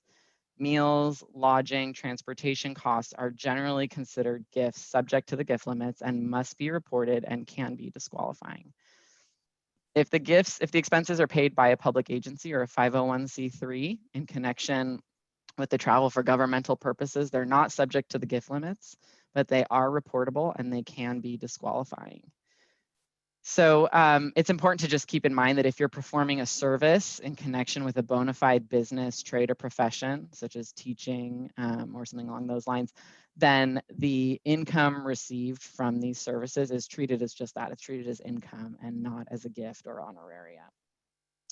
And if your travel expenses for a conference are reimbursed by the agency, don't forget to give a brief report at the next board meeting. Nicole, could I ask a quick question on that, please? I think Mhm. many of the board, including myself, have been reimbursed by the fire district for travel to, for example, the California Special Districts Association meeting. Mhm. Is that something that should have been disclosed at a public meeting? That's the kind of thing that you'd want to provide a brief report at the next meeting. I went to the CSDA conference. It was a great event. We learned a bunch. That's the type of brief report we're talking about. And does the disclosure have to be from the individual, or could it be from the chief or for somebody else at a public meeting? I'd have to look into whether, I've always seen it in the context of the actual board member making the report, but I'd have to look exactly. I'm not exactly positive whether there's some caveat that would allow somebody else to make the report on your behalf. So Nicole, oh, sorry, Chuck, are you done? I am. That was me. Go ahead. Oh, sorry, Robert. Just to piggyback on what Chuck is saying, because I've actually, whenever I go out, I try to give a report and whatever, handouts if there are any. But when we do a report out, do we have to say that the district reimbursed us, or what is there specific language to that so that there's full disclosure? I was looking at this not too long ago. I don't know that there's specific language. Steve, do you know offhand if there's specific language? I know you and I were just chatting about this a while ago. I'm not unaware of any specific requirement think that so. you report that the district reported reimbursed you for the money. The expense reports and the district payments are all public records. Right. But I don't, in terms of the reporting, I don't know that we were That to there's any specify language. that. Okay. There is I was looking at in the category where the last on page section on 3, it talked about the Menlo Park Fire Protection District, assuming the conflict of interest code. And there was a category 3. I don't know if you're familiar with that, Nicole, what I'm referencing.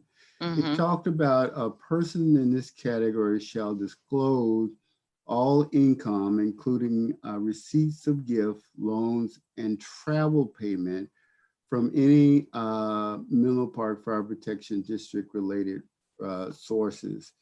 So the question is, does the board member does the travel?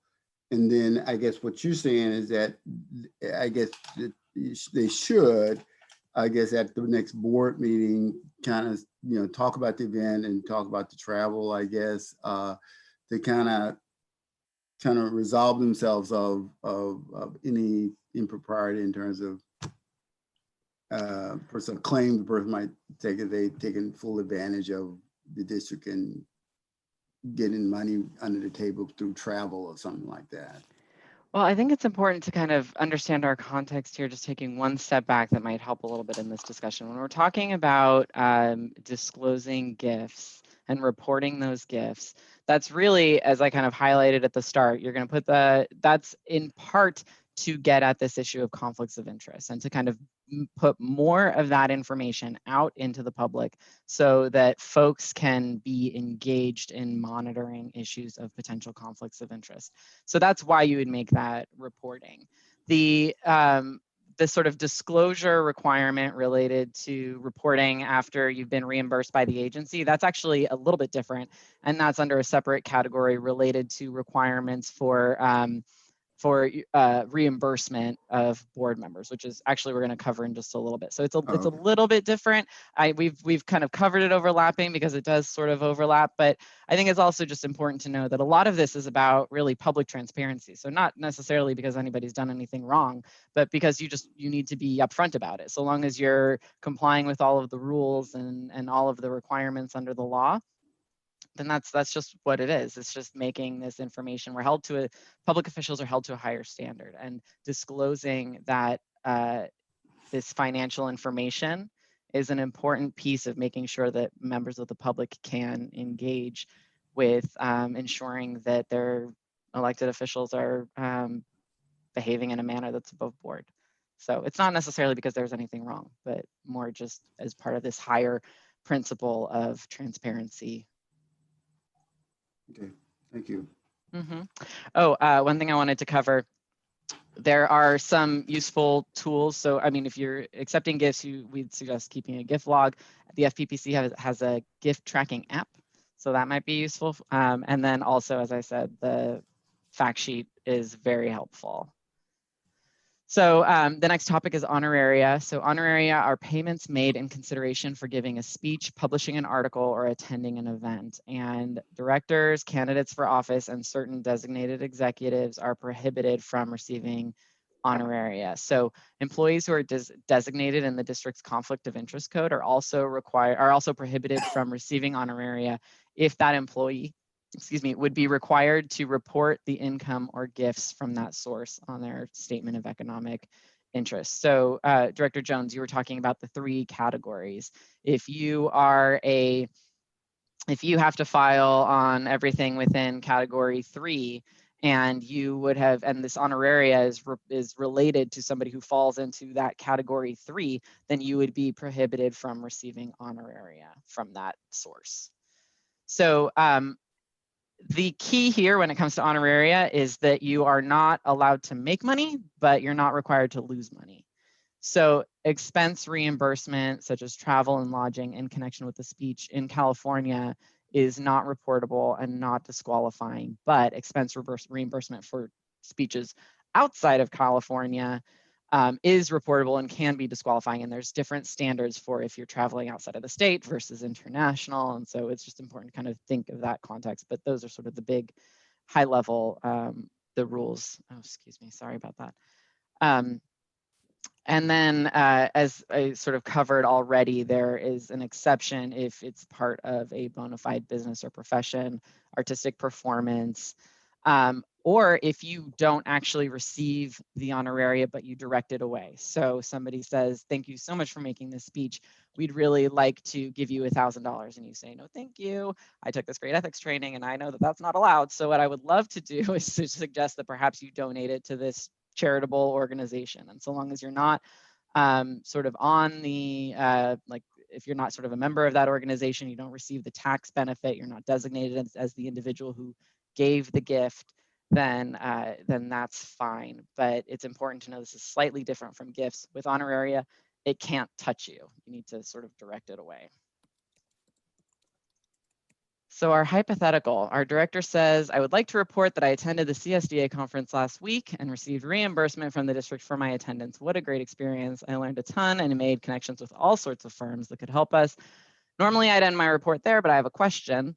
One particular consultant took me and my spouse golfing at an amazing country club. He took us out to dinner the next night and on a riverboat cruise. I think the total value of these gifts was about $800. I can pay him back if I have to, but I think I'm fine. because I bought him a few drinks at the conference plus some cups of coffee. I'm good, right? What do Sound folks like a think? pretty quote to me. So this is, I think, pretty clear. Buying the consultant a few drinks and coffee, even if it's like very fancy blue bottle coffee, is insufficient. And the important thing to know is that the recipient of the benefit has the burden of demonstrating that any consideration paid was of greater or equal value than the benefit received. So if you're going to try and claim that your 2 drinks and a few cups of coffee is equal to $800, that burden is going to fall on you to support that. Yeah. So what to do with these perks? You have 30 days to decline them, donate, pay it down, or return it. And as I said, this is slightly different. Gifts are slightly different from honoraria. You can take a gift and donate it as long as you don't take the tax benefit. But with honoraria, you have to direct it before, you can't touch it. You also need to be sure that you're reporting the gifts properly. You're disqualified from participating in a governmental decision if the source of a gift of $500 or more in the past 12 months is named or will be financially affected by a government decision. And then you need to follow the disclosure and recusal requirements, and penalties for failing to handle these perks properly include fines, $5,000 per violation, attorney's fees if you need to defend yourself, and potentially others' attorney's fees. So our next topic here is our constitutional ban on free or discounted travel. The California Constitution provides that a transportation company may not grant free passes or discounts to anyone holding office in the state, and that acceptance of a pass or discount by a public officer will work a forfeiture of that office. So the general idea here, this was a progressive era law that was intended to target the bad behavior of robber barons, currying favor with elected officials by letting them ride on their rail lines. So that's our robber baron. But the general principle here is that it's okay, for example, to ride on if you sat on a transit board and you wanted to ride the district vehicles as part of your sort of surveying and sort of monitoring the agency's business, then that would be fine.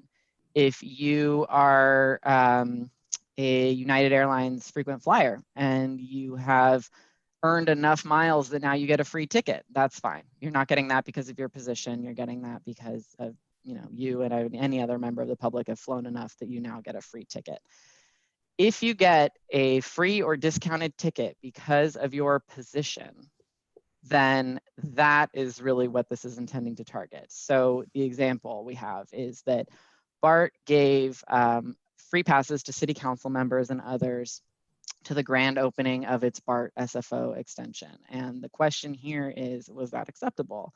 And I think the really prudent approach here would be to decline the offer because you received it as a result of your position and not because you were either engaging in sort of monitoring the agency's business or because that you were sort of any other member of the public. So rejecting the offer, paying your own way is the safe bet here. And it's important to sort of be on top of it just because we understand that violating this constitutional prohibition will result in forfeiture of office. Would that also include, Nicole, if, say for example, the same scenario, if BART was given away free tickets to everyone, or 1,000 free tickets, would that still fall in that category? If they gave it to the elected official too, would that still preclude them from taking it and or looking at it as a gift? So, well, the gift is a different question, but I think the question of whether or not it falls under the constitutional ban, if it's me, and I understand that this could affect forfeiture of my office, I would likely return it or pay my own way. But I think in that context, if it is sort of open to the public and you aren't receiving it as a result of your position, then there's an argument that it wouldn't fall within the constitutional ban. But I mean, I think if it were me, I wouldn't risk it. And Nicole, what about a voucher for a free flight based on delay or cancellation of a flight?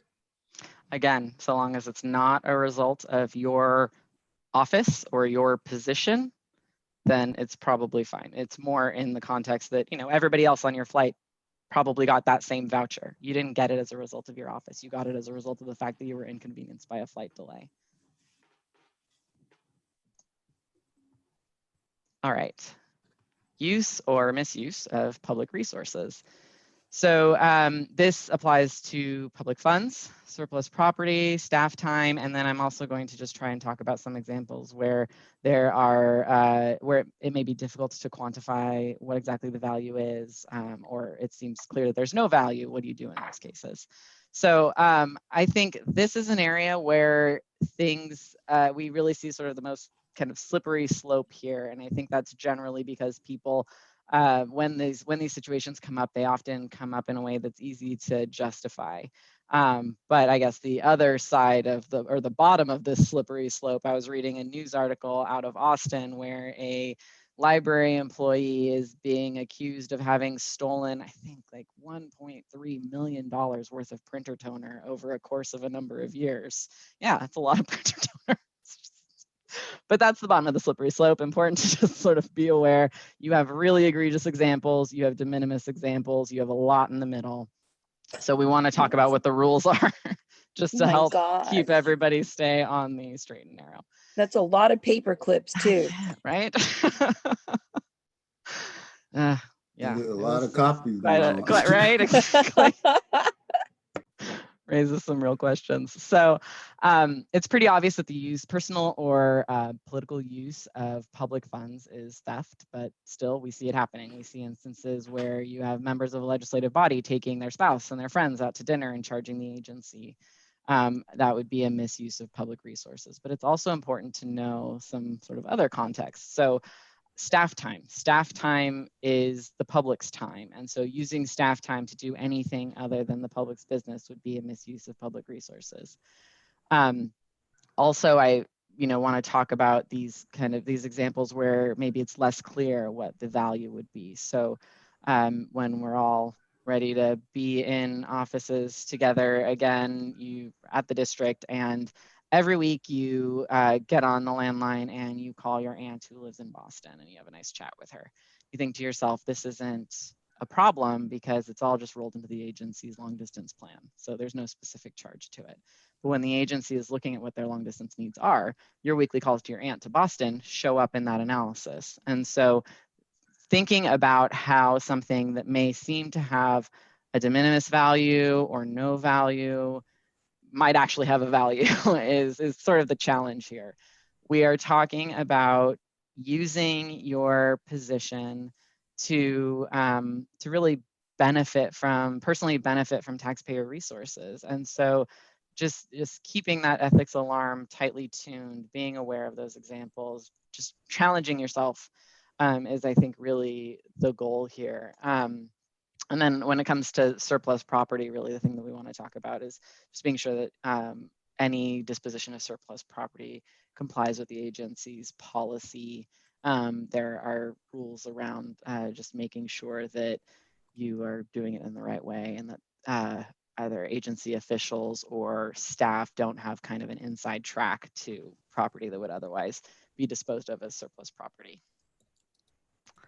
All right, the mass mailing prohibition. One other thing before Yes? you move, I'm sorry. No problem. If you can back up just a little bit, I noticed that there was copier phones and all that associated with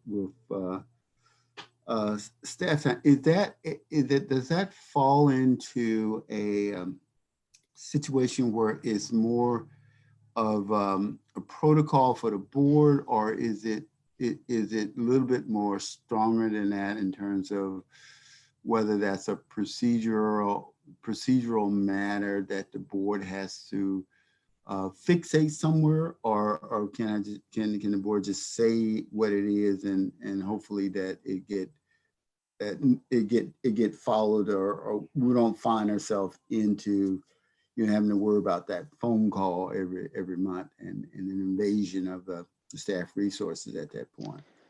So I guess I would say, taking it up a little bit to a higher level, you know, in a lot of ways, that's kind of the purpose of this training, and the purpose of what we're talking about today is setting these standards for what the district considers to be ethical conduct and ethical behavior. Because as I said, there's a lot of gray. There's a lot of gray in the space. There's a lot of gray in a number of the laws that we're talking about here. So it's about really encouraging in folks a heightened sense of ethical conduct in public service. I think it's always possible to develop a policy to add more and more detail, but you're never going to capture every circumstance. So trying to balance those two is I think the more maybe the practical solution. You want to have policies, you want to have supervision, you want to make sure that you're both complying with the requirements of the law, and that you are even possibly doing more to make sure that the agency is well protected against any kind of claim that there was a misuse of public resources. The case in Austin, the library employee who stole, or who possibly stole $1 million worth of printer toner, that came back on the agency because there were allegations that he wasn't properly supervised, that he was doing things that he shouldn't have been doing. He was told not to come in early because there wasn't adequate supervision or cameras or anything else, and he was doing it anyways. So he was allowed to make a number of purchases that were really beyond what was appropriate. And so there's a line. There is setting up the agency's procedures that comply with the law to make sure that there is adequate monitoring and attention to the public's resources and the agency's resources. And then I think the other side of that is making sure that we foster through trainings and other things an environment where folks know these are the rules and that this is why this is important. Okay, thank you. I hope that answers your question. Yes, it did. It did. All right. So mass mailing prohibition.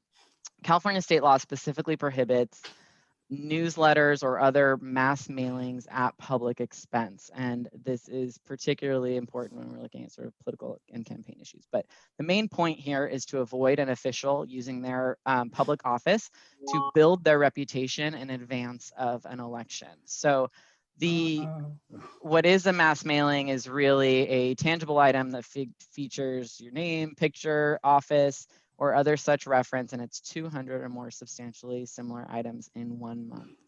And this is generally an area where in the past I've said there's not too much action, but we actually, I think, just saw in the past few years a number of, or the FEP taking some action on holiday cards. I think there were holiday cards that were going out that were found to be or potentially in violation of the mass mailing prohibition. So it's just important. It's really detailed. The exceptions are very detailed in the law. If the agency is potentially going to do a mass mailing, it's important to just check in and make sure that everything complies with the statute. Campaign and political activities. So the ethical value that we're talking about here is fairness. And really the requirement is that no public funds may be used to promote any partisan positions in an election campaign, whether personal or a measure or a proposition. So information that is factual, balanced, and doesn't advocate a particular position is permitted so long as it meets what's known as the time, tone, and tenor test. So this, whether or not something is violative can change depending on the specific facts of when the information is made public. Other public agency resources, fax machines, computers can't be used for any kind of political purpose, for like political candidates or anything like that. And it's, I guess, sort of the distilled down rule that we generally rely on is on your own time and on your own dime is fine. It's important to know that this is an area where the FPPC has been very active of late. The past 2 election cycles, there have been a number of FPPC actions around public agencies potentially crossing the line on the advocacy of ballot measures. And the FPPC has now developed this new tool. It's called FPPC AdWatch, where individuals can submit complaints about campaign advertising, including communications by public entities, and the enforcement division will look into these potential violations. So this is an area where there's a lot of activity of late, and it's important to be careful. So compensation and expense reimbursement. The district's enabling legislation establishes compensation of directors. And when it comes to expense reimbursement, a lot of agencies have long had expense reimbursement policies, but following the City of Bell scandal and all of the activity going on down there, it was required by AB 1234. So the requirement here really is that you can be reimbursed for actual and necessary expenses incurred in the performance of official duties. And then you need to sort of comply with, for members of the legislative body, you need to comply with the requirements on documentation, providing receipts, all of that sort of thing. Expense or requests for expense reimbursement or granting expense reimbursement that goes beyond that would be a gift of public funds or a misuse of public resources. And there are some pretty serious penalties, I think, for unlawful use of public resources: prison terms, permanent disqualification from public office, fines up to $1,000 per day the violation occurs, plus 3 times the value of the resource used, restitution, loss of reimbursement privileges. And then obviously, like, the statute has requirements related to members of the legislative body, but the rules when it comes to expense reimbursement apply beyond that. They apply to anybody who who gets reimbursed. So it's important to keep that in mind. All right, so our hypothetical, our director from the dais says, as you all know, I'm up for re-election this year. I'd like to thank staff for making the old computers in the bunker available to me. We put them to good use. Also, staff has made copies of the flyer for one of my upcoming fundraising lunches. I encourage everyone to pick up a flyer from staff and attend. Legal counsel, it's okay that I announce this here, right? What do folks think? No, thank you. But I think That's but go, tough. so It the might be important, the what was that? disclosure is correct, but the actions that preceded it probably weren't correct. Right, exactly. We appreciate you disclosing that you have violated the law, but this is not the right Yeah. step. So this is actually, I think, just to sort of go back, both a misuse of public resources and unauthorized campaigning, because they are using the computers in the bunker for political purposes. They're making staff run like Aaron's. make copies, exactly, and then they're also announcing it from the dais. So there's a lot going on here to worry about. All right, our last topic. Thank you all for hanging in there with us. So this is fair processes and procedures. So we're going to talk about really the overarching principle. Government processes should be fair, and they should be consistently applied to avoid any kind of bias or favoritism. And this includes not participating in decisions involving family members and avoiding acts of nepotism. So it's expansive. And the laws that we're going to talk about here: constitutional due process. There are statutes, rules, and policies related to fair processes in the context of, for example, competitive bidding. Establishing rates and charges also have some statutory processes defined to make sure that the due process considerations are being addressed. And then the last topic here would be incompatible offices and activities. So the due process really provides that you can't deprive a member of the public of life, liberty, or property without due process, which is notice, the opportunity to be heard, and a fair and impartial hearing. So generally, from the perspective of legal counsel, we help our clients to develop standards and procedures when due process is implicated, to ensure that we are staying on the right side and we are not violating anybody's due process rights. So following those processes and procedures is really important. Context we're talking about are, for example, employee terminations or finding a bidder to be non-responsible, licensing, permitting, that kind of thing. Could I ask a question about that then? Mhm. If we publish, for example, a rates of compensation for people, does that mean that we would have to follow that, or could staff have discretion about what people were actually paid? So the rates and charges that we're talking about really are statutory requirements under the law, where if you sit on a water board and you're setting a water rate, that's what we're talking about. There's a due process. There's a Prop 218. You need to sort of follow this entire process, which includes sort of public hearing requirements, opportunities for the public to be involved and to weigh in. That's what we're talking about when we're talking about rates and charges in this context. Okay, thank you. So it's also important to know that when we were talking about constitutional due process, and I sort of highlighted this a little bit earlier when we were talking about turning off cameras during a virtual meeting. So there was a case of a planning commission that was hearing a zoning variance, and this was sort of all filmed, and you have the members of the planning commission on their phones and talking to each other and getting up and getting coffee. And when the decision was challenged and the court looked at the video, they said, you're not really giving this person an opportunity to be heard. That's what your due process requires. You need to give that opportunity, actually listen to the person. And so it's important to know that, on the one hand, the agency should set processes in place to be sure that you're following each step and trying not to violate anybody's due process rights. But the other side of that is really giving this the respect and the attention that it deserves, and really listening to somebody, giving them that opportunity, because you can follow the processes that are set out, but if you're only sort of paying it lip service and not actually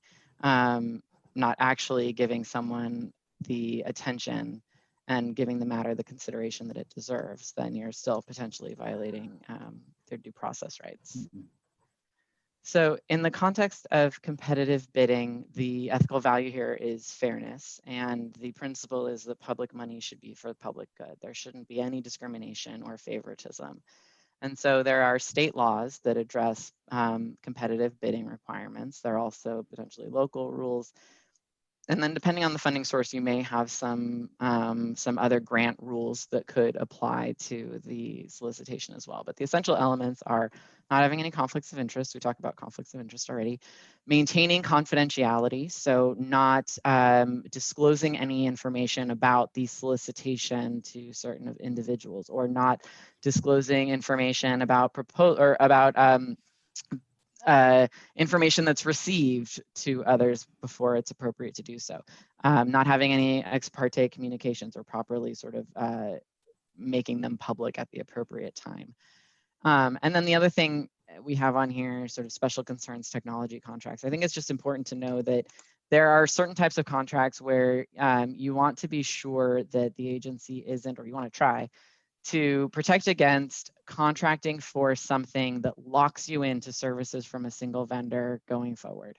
And technology contracts just kind of tends to be an area where if you don't have someone who's expert on the matter or knows enough, it can be difficult to know whether or not you're getting something that is locking you into continuing to work with that entity going forward, or whether this is something that could be competitively bid in future. So it's just important to kind of keep an eye on that. It's an important thing to keep an eye on generally, but I think where we've seen it get a little sticky is in the context of technology contracts.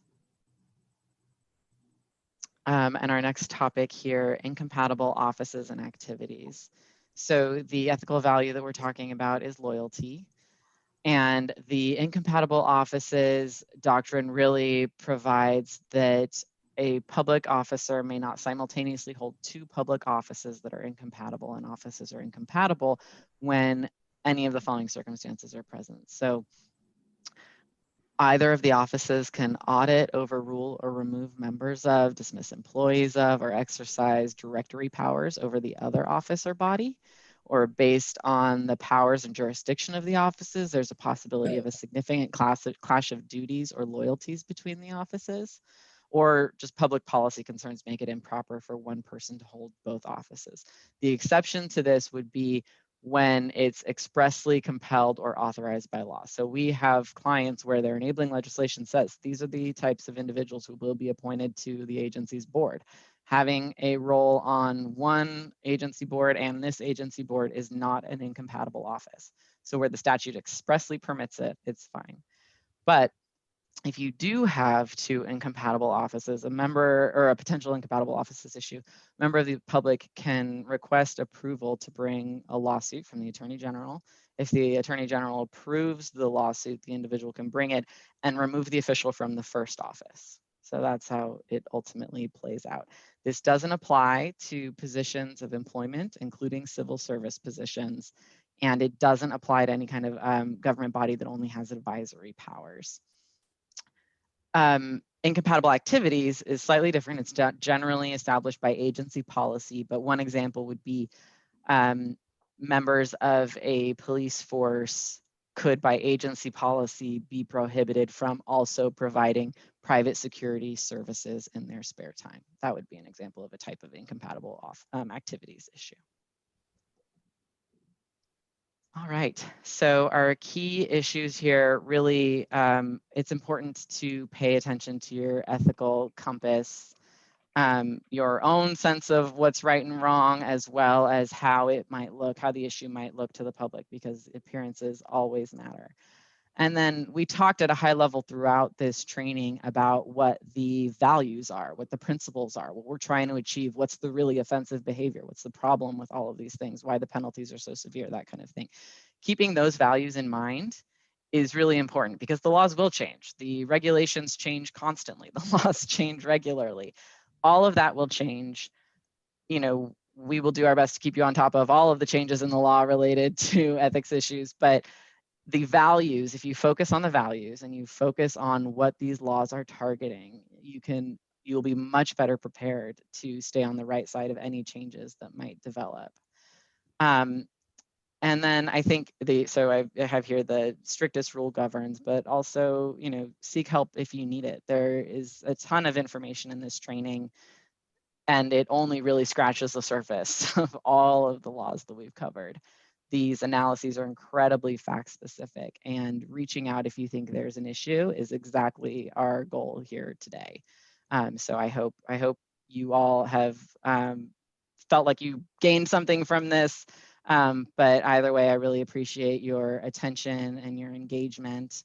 I think that's really made this more enjoyable for all of us. So thank you. I really appreciate it.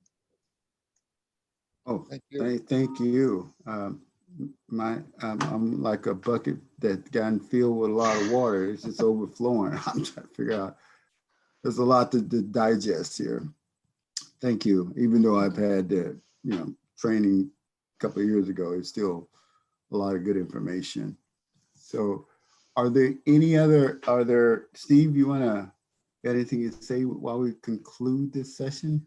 No, I learned a lot. Thank you, Nicole, and thank you, board, for participating and satisfying your statutory obligations. Yeah, Robert, I just want to say, Yeah. Stephen, yeah, this is the first time we actually got the research material other than going through the typical online trading thing, you know, and it's really nice that you and Nicole provided some like a handout that we can refer to later on. Yeah. So that was really helpful, Stephen. Even I was able to learn something today. So thank you so much. Thanks for that feedback. Okay. Any other comments or feedback to Nicole and Steve? Thank you. So if not hearing any further, I guess it is by my watch, looks like we have spent a considerable amount of time, actually 1 hour, 49 minutes and 53 seconds and counting on this. And so thanks everyone. So Michelle. I have a quick question, Robert, Yeah. sorry. No worries. We're supposed to get certification for this, correct? Michelle or Steve? How that work, yeah. Yeah, I mean, in terms of just a confirmation of all of this, and when would that happen? And would this, I mean, for me personally, would this apply to the other special district board that I'm on as well, or not? I think it does, but I'm not sure. It does. And going to be working with Michelle, but we can certainly help prepare the sort of proof of participation certificates and make sure that the district has all of the materials, that the records that it needs to retain, documenting that you all participated and met your requirements. Okay, thank you. Any other questions, comments? So I guess, Michelle, if you're there, we'll go into public comment number 2, or is there any? We have no public comments.